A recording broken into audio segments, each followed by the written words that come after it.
People have asked me how I made this short. All I have to say is masks, masks, and more masks. I know now there's probably an AI plugin that could do all of this in 20 minutes, but it was really good practice to increase my attention span. Hello, my name is Brian Goodman. I am the writer, editor, cinematographer, sound designer, and director of Closing Shift. Going into this short film, I was wanting to create and release something very fast.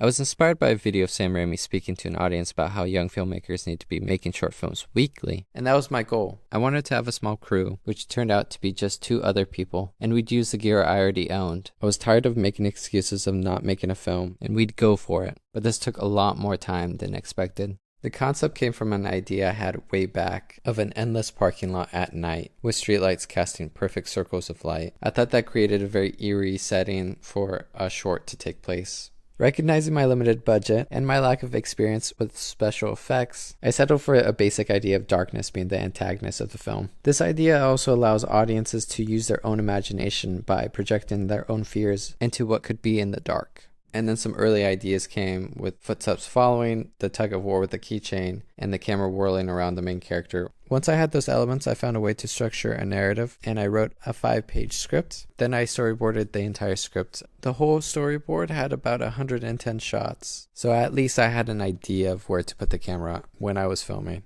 Like I said, I wanted to use the gear I already owned, so I shot with my Panasonic GH5 and a 35mm Rokinon lens my brother let me borrow. I also had a gimbal for some shots, however the Rokinon was too heavy, so I had to switch to my Tamron, which was a lighter lens for a few of those shots. Besides those few gimbal shots, I shot most of it handheld. I just thought that was the easiest way to find a shot. One of the few items I bought for the film was a construction light. It was used to match the street light in locations that there was no light at all. And we bought a stand for that construction lamp. However, the lamp wouldn't tilt down in the manner of the street light. It would just tilt ever so slightly, so we had to have a person or a ladder to have the same angle as the street light. Finding the right location was super difficult with this project. I really wanted to match my idea I had in my head about the endless parking lot. But it was so difficult to find a parking lot without trees, without cars, and without any close nearby stores that would be in the background. We finally settled on 3 different locations. The first one we shot at the most was a Planet Fitness parking lot. We used the back corner. Since it was on a hill, it kind of helped with not having anything in the background. However,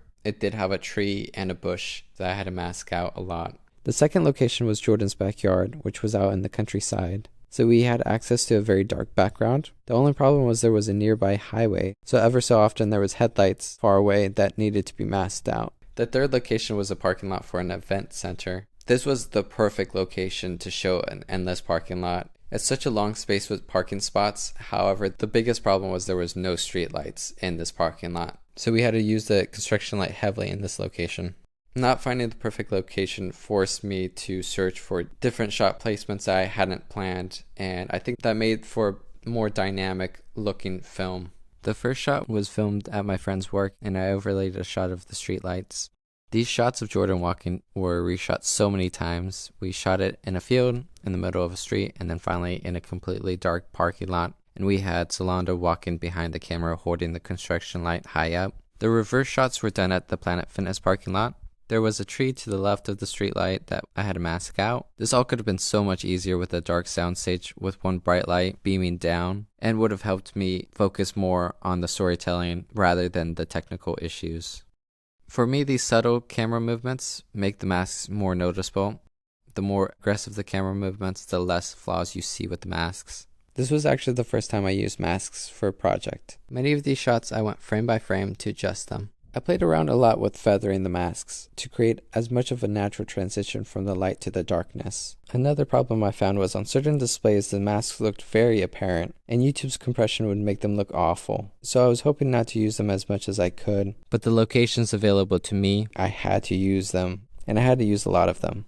I hope audiences wouldn't fixate too much on the masks, or maybe if they did notice something odd with the background, they would hopefully think it was part of the film. You know, maybe the entity out there is affecting those shadows.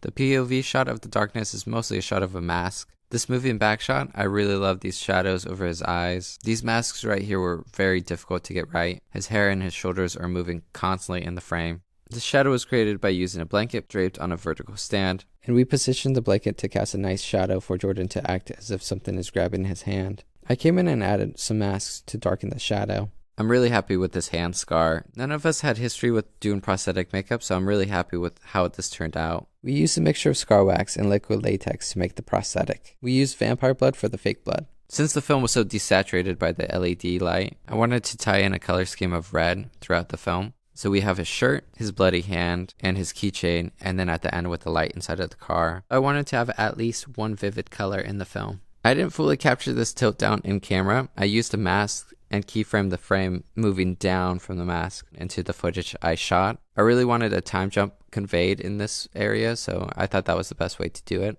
These eye level shots of looking at Jordan moving around were done in his backyard. You can kind of see that the ground isn't pavement in those shots. And then the overhead shots were filmed in the Planet Fitness parking lot. And then the POV shots are from the event center. This is 2 different shots in 2 different locations. I tried to hide a cut when he goes past camera. I really liked the concept of the shot, and it was really hard to figure out the second portion of him disappearing into the dark. We had a lot of attempts that just did not look good at all. And then I finally figured out if we held a board to one side of the construction light, it would create a clean cutoff for Jordan to run into and disappear. This is all in camera. There's no trickery. I think it looks fine. It's not exactly what I had in mind, but it was close enough. I just don't think I figured out a good jump scare noise. I really wish I could go back and figure it out. This is another shot that took a lot of keyframes to accomplish.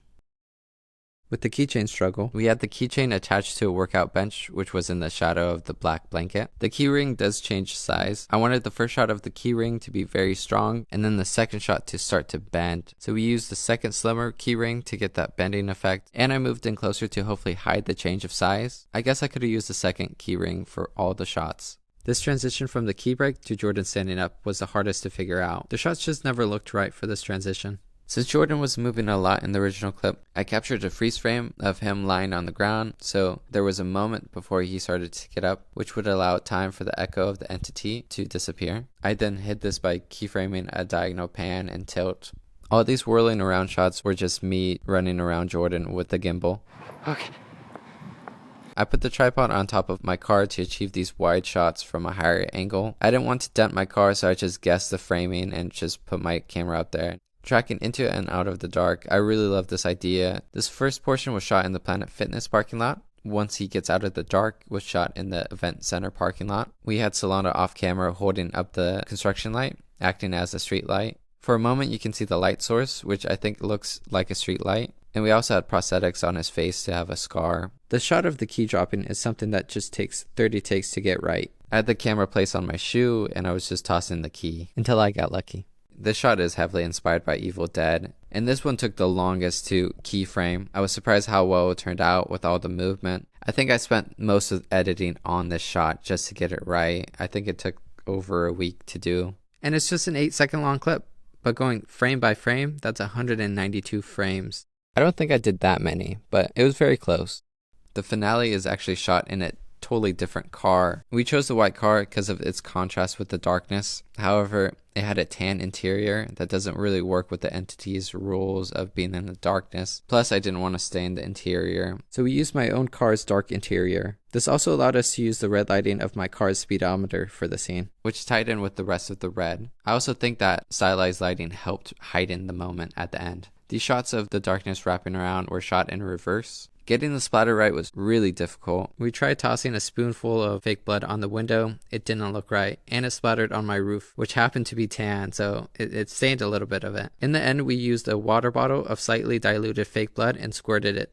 Let's take a look at my timeline. I know by showing this, I won't be getting any editing jobs. As you can tell, I have a lot going on my timeline, a lot of disabled clips, and I know it's like, why keep these disabled clips, but you know, they were there for a reason at the time, and I can't really tell why. Maybe they were there to possibly switch out for the shot I had. I think this just shows how indecisive I am, because there's so many takes that I just disabled and just dragged below or above, just to make sure that like, maybe if I change my mind and go back to that one, it's right there. Now let's take a look at the audio tracks. So the audio tracks are crazy. Looking back on this right now, it's a lot, and I forgot how bad this was.